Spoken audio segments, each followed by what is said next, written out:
Hi, Aruni. Hi, welcome to Athens. What are you doing? Welcome to Athens. Thank you. Thank you. I'm making duck curry because a few friends are coming over. I know that you like food, so I love you're here. Yeah. So, will you take us to your kitchen? We're already in your kitchen right now, is there? Yeah. We can talk a little bit here, and I'm in my kitchen, come dining room. It's a really large space.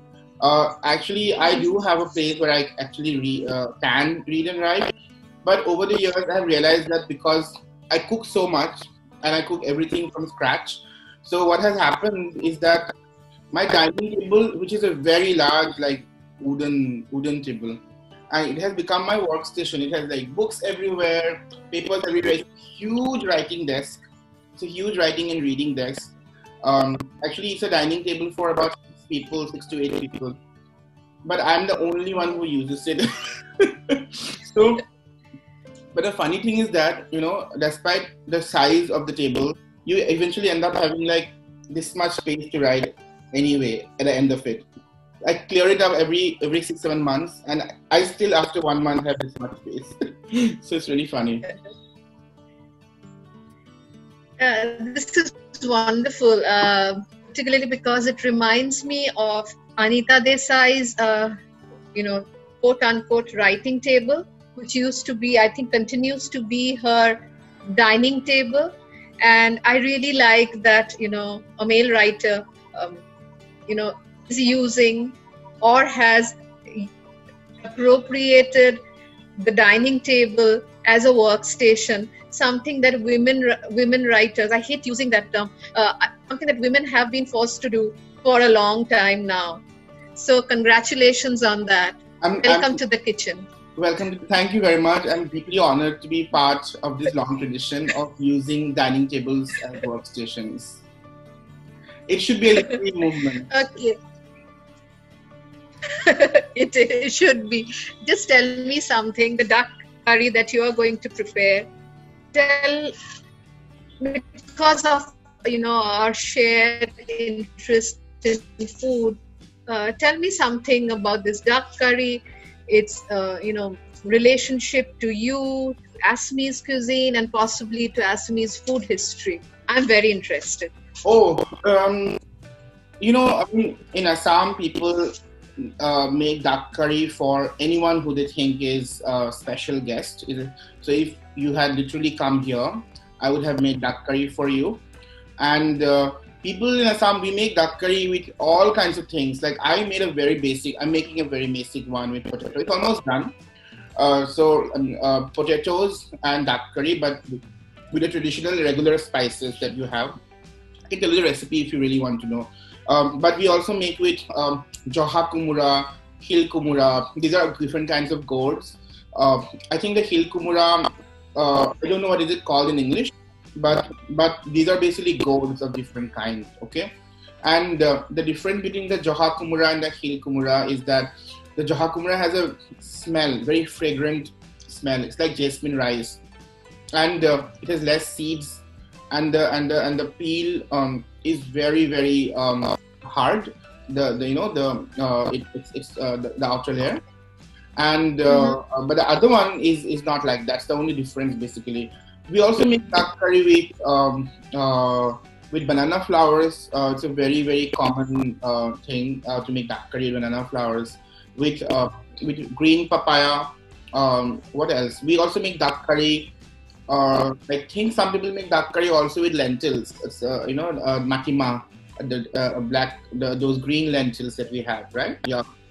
And I don't even know what are these words called in English, but it's okay. When I translate, I usually have a dictionary. Your tongue translates, and that's most important. Yeah. So, do you find some of these gourds where you are? Sometimes in the Chinese store, I actually find proper duck curry, duck in the Chinese store. They have a certain kind of duck called culver duck. I don't know what it means. I think it's Chinese duck. I buy that. If I don't feel like doing all the chopping and all, because it's a pretty big bird and it takes a while to chop, What I do is I go to an American store. They do have farm raised ducks there, and but it is already processed. Processed, and it's already clean. The whole bird you can buy. Yeah. So I buy that one, and but it is chopped off, like it's boneless and deboned and all of that. So yeah, so I buy that, but I don't find it tasty without bones. Same here. As you were speaking and speaking about deboning and cleaning and the whole duck and, finding things ready-made, I was translating these metaphors into the writing process, as it were. How wonderful or how easy it would be if things came to us deboned and ready-made and cleaned and all of that. I know that, the two of us have discussed writing for many years now, ever since we began communicating in 2008. And as you would remember, both of us kind of said it at the same time, I think 3 days ago, talking of writing as meditation, as something not completely voluntary. Mm-hmm. And I was thinking about the verbs in the title of our discussion, cooking, writing, loving. And do you think they all come from the same tradition of meditation, Aruni? What are your thoughts on this? Wow, that's a very hard, beautiful, difficult question. But I always go by my instinct. I think my instinct is telling me that as long as there is love and delight, all of this is a form of meditation. Because I cook a lot. I cook every meal. And I don't do it because I have some kind of snobbery about, I won't eat, like frozen foods. I do. And especially on working days, I actually can't cook every day, but I try actually my best at least to cook one meal. And I cook an Indian meal because I made like dal and rice and sabji. It takes 2-3 hours of my life every evening. In the afternoon, if I'm in the office, I always take a packed lunch because, I don't trust the food in America. So unless it's, it is very hard to find good quality food unless you go to a really expensive restaurant. And I can't afford going there every day. Anyway, so I think I absolutely take a lot of delight in my cooking, in my writing. And that's why I do it with a lot of love. And that's why I truly enjoy it. When I go to sleep, I'm so excited about what I'm going to write tomorrow. This kind of, and when people say writing is work, we don't get time, and I think that nobody has time. I don't have time, but if I don't write, I feel that I have not done meditation or taken a shower. So I make the time. So I sacrifice many other aspects of my life to be able to read and write. And because that's what gives me so much delight, and I do it with so much love. But I can't write for more than 1 or 2 hours a day. Again, as you were speaking, and I agree completely with you. Do. And you can see my house. Yeah, I was going to come to that question about the home tour. Okay. You're getting it as a so behind. Yeah, please give us a home tour. Yeah, I'll give you whatever I can show because I'm a messy writer as well, so I don't really tidy up my house all the time. So here's the coffee. Sometimes what I do is I actually make a very strong cup of tea at night and put it in the microwave so that I don't have to make it in the morning. So I come straight from my bed and first thing I do is switch on the microwave. And it goes on beep for 1 minute. It's hot. I've already brushed my teeth, and I'm usually wearing something nice when I come to my writing, which means that I'm in my work mode. It's like 5 a.m. or 6 a.m. and I take the tea, and I go to my porch. It's this beautiful green ticket. I figure out what I'm going to write, and I write, because I don't want to be interrupted with the action of making coffee. It's because I have already thought all night. So in some ways, even in my sleeping, I'm doing my meditation of writing, Creamer. Yeah, so that's the process if you really want to talk about if that answers your question. I like something that you were saying in response to what I asked you in my previous question, and you said that I love thinking about what I'm going to write the next day, and I know we've had this conversation that you are very interested or energized by the thought of what you are going to cook the next day.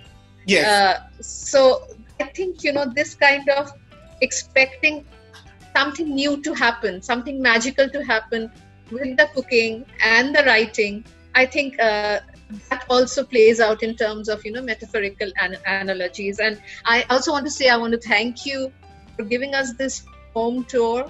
I am so annoyed by this idea of the writing space, and you clarified that right at the very beginning, that you don't have a particular writer studio attitude to writing.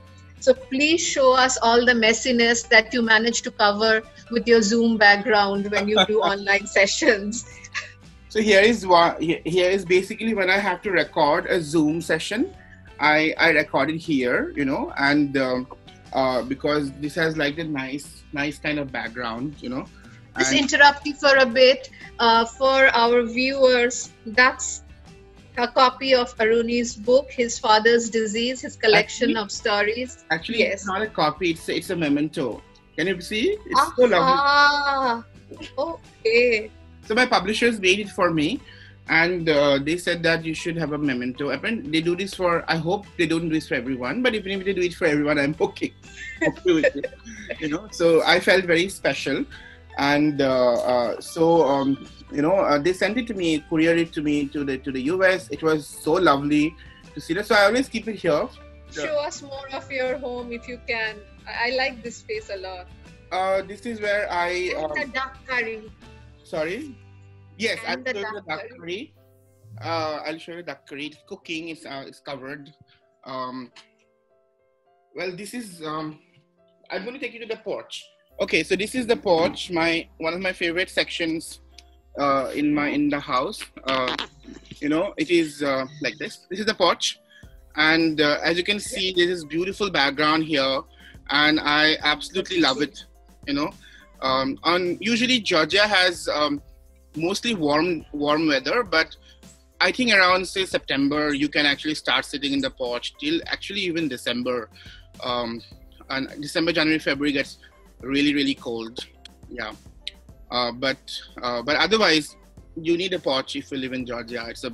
The weather, actually I like the weather in Georgia because it is like Assam weather most of the time. So do you write here very often, Aruni, apart from using the dining table? I do read a lot here. As I say, I don't have a specific space for writing. I actually write in a couch, wherever I feel like, but I'm most comfortable, like physically comfortable with a table. So, but it's when the idea comes. I also write a lot on my phone. Most of the poetry happens on my phone because you have it always handy. Usually before it was a notebook. Now the phone has colonized the notebook. Mm-hmm. Aruni, as you were taking... The duck curry is almost done. Yes, sir. The duck curry is almost done because I have been cooking for a little bit. And I'm just letting it dry up a little bit, and yeah. Okay. I wanted to say that, in these 12 years that we've communicated, there hasn't ever been, we've rarely chatted on video though. Yes. This is one of those rare occasions, and now that I get to have a sense of, the quote unquote background of your life, as it were, mm-hmm. It's really lovely. It takes me to the people and the places I have encountered in your writing, not just in text messages, but in your novel, in your short stories, in your poems, and of course in your essays about Assam and your father's village. Will you tell us something about this village and where you're writing and your relationship to it in terms of your writing? When I always say that I'm an Assamese writer because I wrote in Assamese for a very long time before my first novel was published. So I was already, in the middle of the Assamese literary culture. and I already was seeing myself as an Assamese writer. I'm talking about 2006, 2005. I think it was 2005 when I started writing a column that went on for a year in Amara Home. Even before that, when I was getting a lot of rejections from all the Assamese magazines, say from, I started submitting when I was in class 8, 9, 10, 11, 12. I continued submitting all these years and nobody would publish me. But I always wrote stories about Tetlaguri and my own. I think one of the main reasons, I would say intellectually, was that because I grew up reading so much of Assamese literature and Bengali literature. A lot of them coincidentally were set in rural spaces, especially the Assam. As in Assam, even the movie industry, the music video industry is very rural centric, because that's where the main audience is, and you see the rural space a lot. The other reason is because when my father moved to the city, he maintained very close ties with the village. So every weekend, me and my mother and my brother, we used to be like sort of in the village, meeting people, cooking, and I used to spend long holidays. Most of my summer vacations I spent in Mayong and Tetlaguri. Also winter vacations, all the bihus, all the cultural festivals. The only festival we used to stay in the city was the Durga Puja, because that is when the people from the village used to come, because that was tepid in the rural spaces. I mean, Durga Puja is so much about wealth, and the show of wealth, right? Right. All other festivals where it did not involve like big pandals and expensive statues, but involved foods and tradition and dances, it was all in the village. I think that's the reason why in most of my short stories that are published in Assamese, almost all my short stories that are published in Assamese, they're actually set in rural Assam. Because this space gave me so many stories to write about, and I was absolutely fascinated. And it's like a whole storehouse, a granary of stories. You can never get it wrong. And the most interesting thing is about, I think writers, nowadays, writers are constantly told in this really neoliberal climate what you should write about and what ought to be, Yes. But Yeah. when I look at the life in the villages, life in semi-rural Assam, I realize that I cannot say what ought to be. None of these characters are going to listen to me. They are so headstrong and they are so unique. So it is already exciting and exhilarating to write what it is already. And it is a difficult task to write it as accurately and as deeply as possible. That's why you need the cup of coffee in the morning. That's why you need no interruption. That's why you need to put the cup of coffee in the microwave before going to bed, so that you can come straight down and write deeply and meditatively about these people, And I want to align myself with their tradition, where I just write how it is to be and how it was, instead of how it should be. I don't think I have the experience to talk about how it should be yet. That brings me to your Instagram post yesterday, the short video from one of your writing idols, Toni Morrison. And yeah. I love that quote, what she says, that, I'm going to write about what is, rather than it is for sociologists to write about what should be. And it's wonderful, for writers today to be able to say that without the fear of being judged, as we so often are. Are we going to see the duck curry? And then maybe I ask you my next question, because I am excited about seeing the duck curry. I just wanted to continue from a phrase that you used in your answer to my previous question, or my last question. It is, you said, you mentioned Tetlaguri, and you said there's a granary of stories there, and and this session has the word storytelling. As a writer, you established your relationship with storytelling very, very early on in your writing career.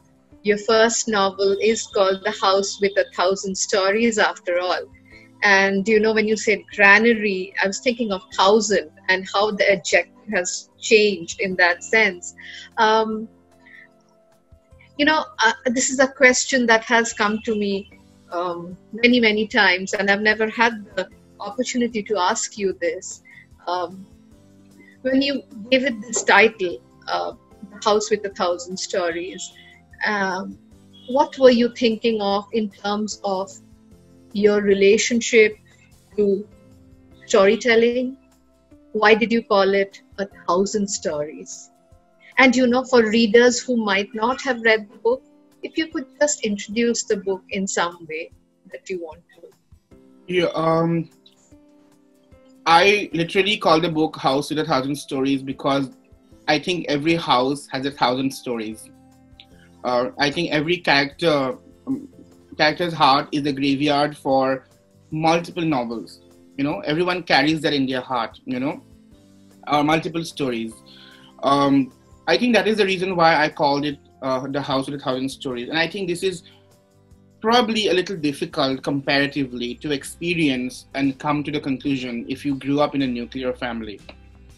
But I obviously grew up in a nuclear family with my father, mother, and my brother in the city. But again, as I said, there was such constant visitation and interaction with the larger family that always lived together that it was very true for me to believe that a house has a million stories, not even just 1,000. There was always something or the other happening. Also, another thing is that our family is a very large family. We are in touch with her second cousins, we are in touch with her maternal second cousins, paternal second cousins, first cousins number to at least 20-25. And so which meant that there is life happening all the time. There is death, there is life, there is birth, there is marriage, and sometimes no marriage, people eloping, just eloping. So, which is still, like, in fact, 2 weeks ago, my sister, my first cousin's daughter, she was married off. She eloped from her new husband's house to her to somewhere else, and we don't know. We're still trying to figure out. And at least she's fine because we can, she has been, contacted. So, yeah. So, I mean, in the middle of the pandemic, we as urban, denizens, we are locked up in the house. Nothing is really happening in our life. But rural Assam is not like that, And my home is full of drama, and I think that 2 of my cousins drowned, and I grew up with them, and they were my second cousins in the sense that they were my grandfather's brother's family. But their house is next to our ancestral house for the last 4 generations, and I have played marbles with them. We have swam together, taken adventures together in the forests when I was young. So it's being a part of a big family means that you are constantly inundated with both tragic, happy, and comic stories. And that's what I was thinking about. But I think that's a very long-winded answer to your question. So my first novel is about actually the late 90s in Assam, when there was a series of extrajudicial killings that are happening. And in these killings, anybody who sympathized with the Alpha insurgency, they were secretly picked up by unknown assailants and killed. When their bodies or decomposing bodies started getting discovered, and one newspaper did an expose, people started realizing what was really going on. It was basically a coordinated attempt to quell the insurgency or any kind of sympathy for the insurgency. And so that led to a widespread, protest and resentment and so on. But I wanted to capture the climate of fear that was prevalent during that time, where people were absolutely worried. They in fact used to have these small groups called village defense parties, VDP party, they used to call it. So on the entry of every village, they used to block the entry with a bamboo gate. And someone used to spend the entire night, some people actually, mostly men, They used to spend the entire night there. And so anybody who would come in late night, and by late night in the village means like 8 p.m., anybody who would come in after that, they were questioned. I remember all of those things, and the how much fear villagers would have to have, where they have lived safely for all these years, to actually set up such village defense parties. And honestly, villages are not sort of bordered, locked up townships that you can actually, form a certain kind of barricade. It is impossible. It was also done with the assumption that people will always take the main road to come and kill them, right? But we all know there are innumerable ways to reach a village or a house in a village, across the fields, by crossing the river. Do you think assailants and murderers would use those routes? I don't know, but it showed how fearful they were. People were worried about marriage to families that have linked with insurgents, and that is the crux of the story also, and those things that I wrote, a lot of those things I saw in my own family and the extended family or the village. I did not make up anything. I just braided them together. I have two questions in response to this, one of which you probably already know, that one of my favorite sections in the novel, The House with 1,000 Stories, is when you use the metaphor of laburnum. There is, you said, climate of fear, and the army, some army men are visiting this house, and this girl, she urinates in fear. And you compare the yellow of the urine with the laburnum flowers. Even while, I'm speaking to you, I have goosebumps thinking about that comparison. I want to say that when you wrote this, you were very, very young. You were a university student. And what has your relationship to storytelling changed since then? I think I have become much more aware of the twists and turns. I have become much more aware of the process of revision and the value of it, and that's because I have read a lot more, and I have read the biographies of writers I admire, or listened to multiple interviews of writers I admire repeatedly, and that has made me realize that revision is really important, and that is my one big aspect that has changed. I wrote House of the 1,000 Stories in a feverish, state. I was choosing, actually jeopardizing my MA degree because I stopped attending classes. I was in St. Stephen's in Mukherjee East, the block, and my friends, they used to come to my room at the end of the day and say, Aruni, notes for today is photocopied, because they used to take notes from the lectures. Because that two of my friends, they actually thought that I'm going to fail, and they were just heartbroken on my behalf that I'm going to fail my exams. And I'm still friends with them, and they every day they came at the end of the classes and gave me the notes, and I read them, but I was never the kind of person who actually depended on notes. Actually, I just read the books and went and wrote what I felt like. But I wanted to show that I had so much love and care that enabled House of the 1,000 Stories, actually. Yeah. Because we are on the subject of storytelling, I was thinking of your, because it's also in the background, your most recent collection of stories, His Father's Disease, and that the title story is one of my favorite stories, perhaps my most favorite story among everything that you have written. And not only that, it's a story I really, really like.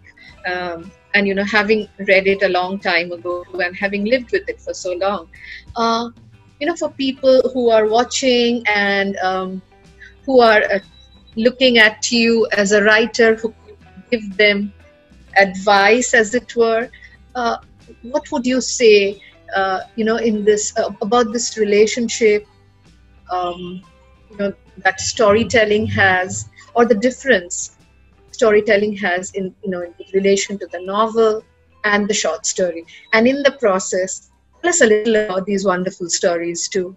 The story, His Father's Disease, which is the title story of the collection, actually, the main events in the story took place in the Tetiliguri village. And you know about this because I told you we have been friends for so long. And that left such a deep impact on me. The other part of the story about the relationship between the Jawan and the young man, that I heard actually from somebody who I met in Double Story, New Delhi, because there are many Assamese students or students from Assam, Northeast, who used to live in Double Story, Vijayanagar. So I used to go for chai, late night chai, while I was, living in Double Story. After I graduated, I lived for 1 year in Double Story, where most migrant students actually live. So I met this guy from Assam, and we used to talk about the days of the insurgency constantly, because we both shared and carried memories, and I was always interested in his stories because he grew up in a rural space. I grew up, on the other hand, in the city, so in so many ways I was sheltered. And then he told me, so both these stories left such a sort of incredible sort of impact. I don't know how it was, so I had to process it, and this happened to many other men who never speak up actually, and these assault happened to even some men I know, in fact, in Guwahati. So I was like, I really wanted to write about it. And I actually wrote the story in one sitting. After that, it has, been tweaked, but the main chunk of the story has not been changed. It has been tweaked and lines have been tightened and so on, but the structure, like everything. There was a point of time, one editor told me, it was not context editor, but somebody else was reading, said that I should develop them into scenes. And I just did not want to write the story in scenes. I wanted to write the story entirely in reported speech. Yes. Because I was mapping Nirumani's thoughts, who doesn't understand, what's going on with her son, who is queer. And if I develop them into scenes that, non-stop series of thoughts, it sort of breaks, so that's the background of His Father's Disease. It was actually written in 2010. I know. And just take us through a few of the other stories and because you've been writing them for quite some time now. Yeah. And these are selections from a wide range of stories I have written. Some of the stories were part of my MFA thesis. For example, Minnesota Nice was part of my MFA thesis. And Minnesota Nice was the short story actually I wrote for the first time when I moved to the US. I was homesick and I wanted to understand, immigrant experience of a student. And I don't see that depicted a lot in fiction. So I wanted to see that, where it takes me. I wanted also to write it from the point of view of a slightly wacky, weird character, who is Himjyoti. He's in some ways very protected, and he cannot. He's here in the US, comes from a lower middle class family in Assam, in Guwahati, and he's on scholarship, so he's not paying anything, and they had to sell even pots and pans to send him, to buy the air ticket. But I wanted to chart Himjyoti's journey, and maybe I'll write a novel one day about Himjyoti in Assamese. Because I'm thinking about it, that's what I'm telling you. So I wanted Himjyoti to be this flawed character, to experience of idiosyncrasies of Americans, as well as some amount of microaggressions, and to understand really what's going on. So that was the main background behind Minnesota Nice. Some of the stories I wrote it very recently, like for example, for the Thread in a Garland, I wrote it in actually summer 2019. I just heard his voice and it was so compelling and I wanted to write it. What else? I think After Anthropology, I wrote it also in 2018. That one, yeah. Yeah, that one I wrote in 2018 before moving to the United States, and I submitted it to a journal, and then it got published here. And then I thought, why not include it in the collection? But over the last 10 years, I have written a lot of stories that didn't go into the collection. I did have help in putting the stories together and sort of give it some kind of loose uniformity. But I think the more and more I see them together, the more and more I know why they are together. I think they chose to be together. That's a wonderful way of putting it. Wonderful. Aruni, my next question would be about translation.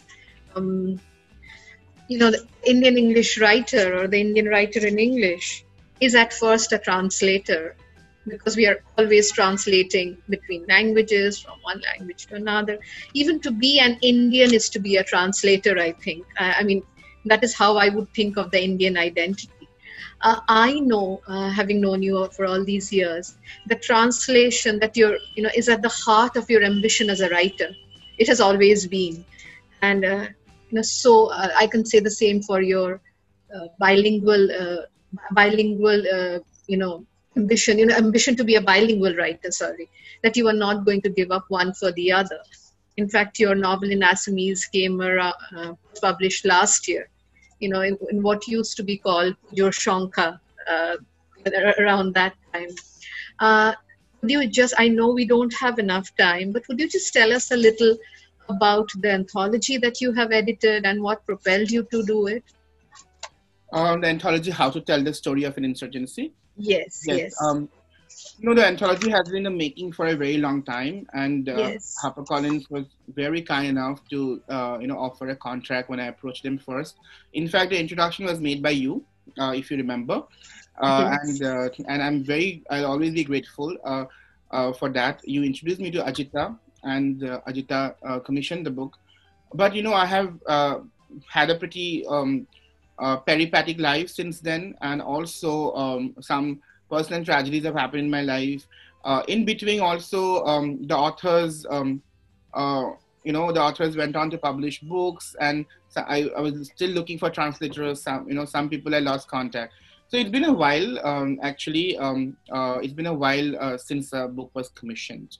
But what's interesting is that the reason I wanted to put this stories together, because I believe that stories from an underrepresented area goes a long way in actually erasing stereotypes, erasing racism, challenging racism.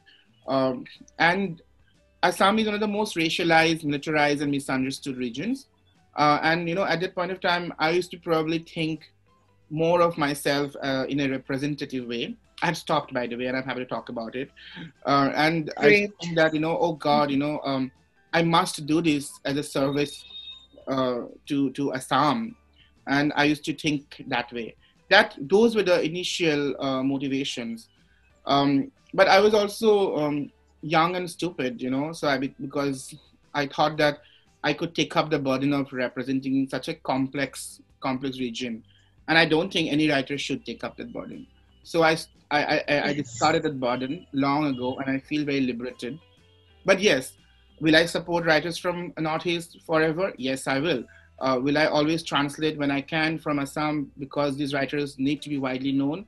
Yes, I will. That's a service and also engagement and dialogue as a Indian English writer I should do. I think Indian English writer, we have some privilege compared to the writers who write in Indian languages, and we must use that privilege to highlight good writing, help good writing to come out from our own regions. If we don't do it, who care about storytelling and fiction? Who will do? So that's the feeling. But I don't represent Assam anymore. It's Priyanka Chopra's duty. That's a good one. 15 crores for that. Somebody give me at least 10 crores. I'll represent Assam. Aruni, you've had parents who were writers, both of them. And that's a rare privilege, I think. I mean, how has that affected your understanding, not just of writing, but of the writing life? Not just the writer's life, but the writing life. And because you've not really spoken about this or written about this anywhere, I'd love it if you spoke a little about their work. Yeah, sure. I think I started writing by learning how to write from my mother's manuscript, which was a forbidden text for me, uh, because my mother was writing a very frank autofiction and novel, and which I'm translating now. And you know, there were frank expressions of sexuality, desire. A lot of those characters I knew. She had veiled them, and you know, she was also talking about her lovers before she met my father, and they're also mentioned in veiled terms. And I was 10 or 11 years old when she was writing the draft. And in some ways it is interesting because she was writing it for me. She was very, very sick, and you know, during those days, um, I think medical facilities in Guwahati was not very advanced, so a lot of people used to go to Vellore for you know, medical treatment, or Chennai, or you know. Yeah. And so she went to Vellore for a month. And my father said that, you know, we thought that there was something seriously wrong with her.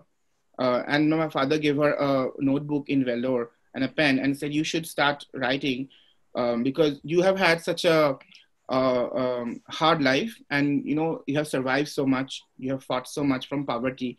They literally, you know, they were literally very, very poor, and they were below poverty. Many days my mother went to school without food, and she also, you know, used to color dhotis to wear as saris because they couldn't afford to wear saris. So there used to be a soap called Ronjok soap. So that soap my mother used to melt in the cauldron, and you know, there was a Brahmin family who they knew, and that Brahmin family used to get a lot of dhotis as you know, in their ritual, because Yeah. the man used to go and he had too many Yeah. dhotis, so he used to give away some. So they used to melt the soap in the cauldron, in the iron cauldron, and rinse the dhoti and make it into a sari, because the sari was so expensive, you know. Right. Yeah. And so that poverty my mother has seen. And Remember this incident you told me about her borrowing a book just for a night because she absolutely, couldn't afford to buy the book. absolutely, and I can name those people as well. You know, those people are writers and academics in Assam now, and they will vouch for it. Anyway, so what happened is that, see, because she couldn't afford to buy the textbooks, so she used to write down the entire textbook. You know, and that's why she had very beautiful handwriting, actually.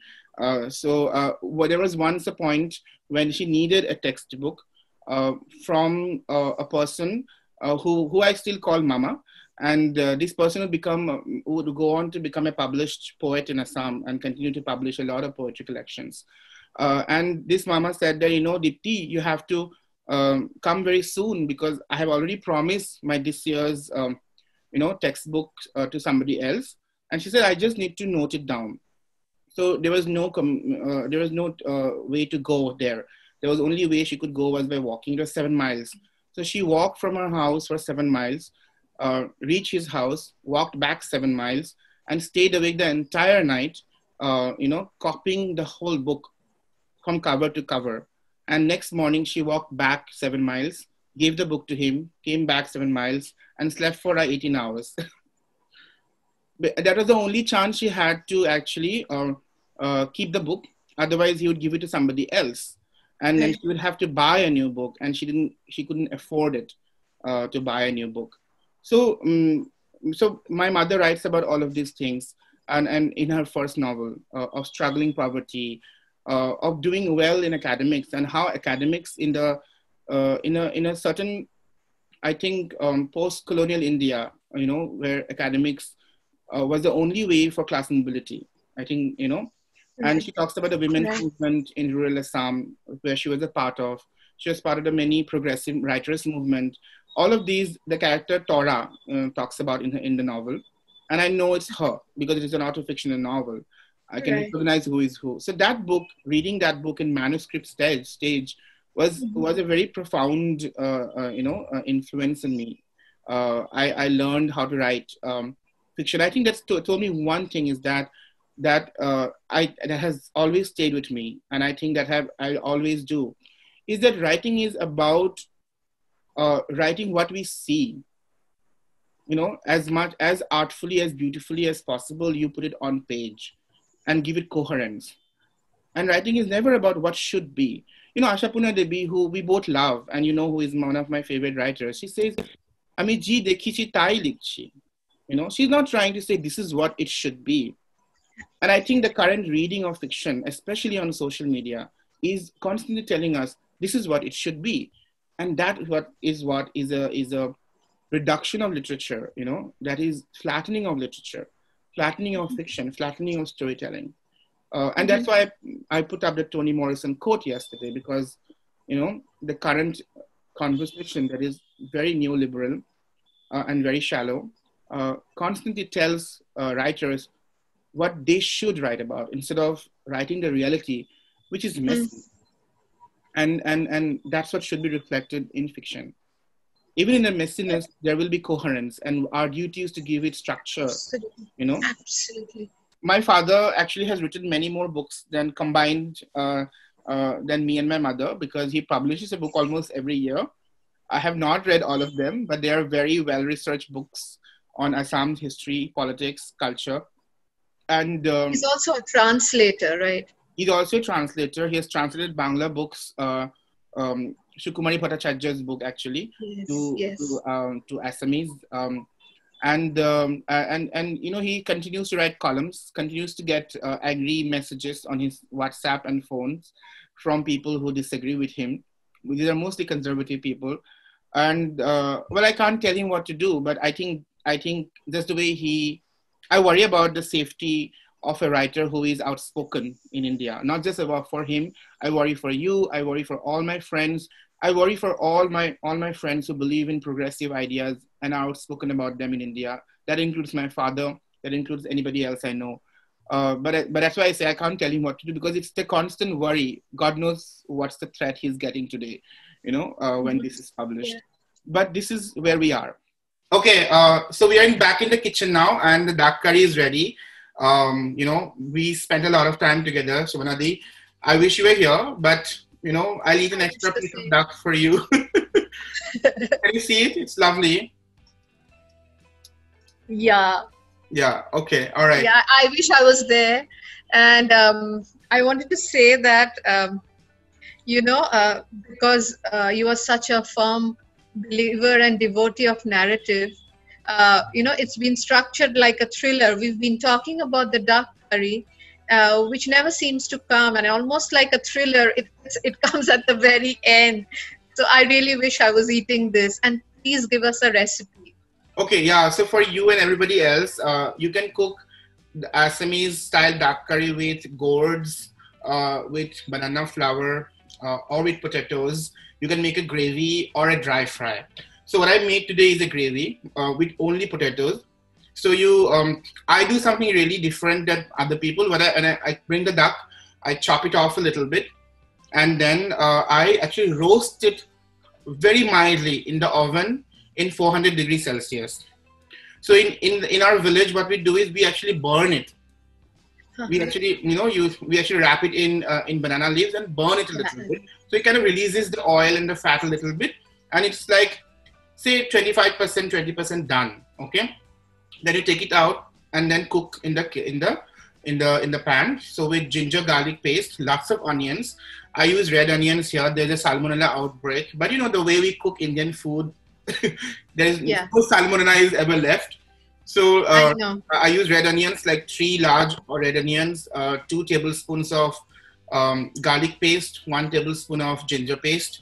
And then I also used freshly ground spices, cumin, coriander seeds, cumin seeds, all ground. Then I used long, which is cloves, and cardamom, dalchini, all of these I used. And I sort of roasted them a little bit and ground them with my mortar and pestle. And that goes into the initial gravy. So no tomatoes used. And then once the onions are done and the spices are well blended, you put the duck and you keep sort of stirring it. It will release oil, release water, and then you can either have it with, either leave the gravy after about an hour. It will darken and darken. So much like making kosha mangsha actually, all you need to make good duck curry is a lot of patience. And I love my duck curry with lots of green chilies. So I give about 10 to 12 green chilies in the beginning, and fresh green chilies only. And then at the end, I again put slit green chilies. And it darkens, it becomes almost black in color. That is when the duck curry is done. It gives a nice, beautiful aroma, and so most of the time people actually make it in a cast iron. So I'm using a Dutch oven here. And also people use real fire that I think gives a nice kick to the flavors. Yeah. So I can't replicate it here, So that's it basically, duck curry. That's how you make Assamese duck curry. Great. I wish all of us, at least me, I wish I was eating it. And thank you, Aruni. Aruni, at the beginning when I asked you about writing and loving and cooking, we discussed it as some kind of meditation. I purposely kept one particular verb for the end, and that is singing. Do we have a song from you, please? Oh my God, I have not sung in like hundreds of years. Let's have one. Sorry? Let's have one. Okay. Bihu songs don't really need skill. You need a good heart and a lot of love to sing it. So I'm going to sing a Bihu song. It cannot ever go wrong, right? So this is a song also about eating duck. There are many songs about eating duck actually. And I'm going to sing that, like 3 lines. Okay? Khabor mona sile o bogi ha ejoni Esubabo nuari ten. Akohera bioni o ki kaimoile bioi. Akohera bioni o ki kaimoile bioi. E hingora janate hingora patute sepat lagi murile. Kiohera bioni o ki kaimoile bioi. That's all. Lovely, Aruni, and thank you so much for cooking duck curry for us, for your time, for your sense of humor, and for who you are. Thank you. Thank you. And at the end, I would like to say that, you know all these answers already. You knew all these answers already, because it's a little weird for us to be in conversation, right? Because we talk about these things all the time. So it was an absolute pleasure, making some of our personal conversations public. True. That is very true. Thank you take care and have a wonderful time eating duck curry with your friends. Absolutely. They are my quarantine bubble. Oh, great. Yeah. They promise each other not to meet other. Anyway, bye-bye. Take care. Bye.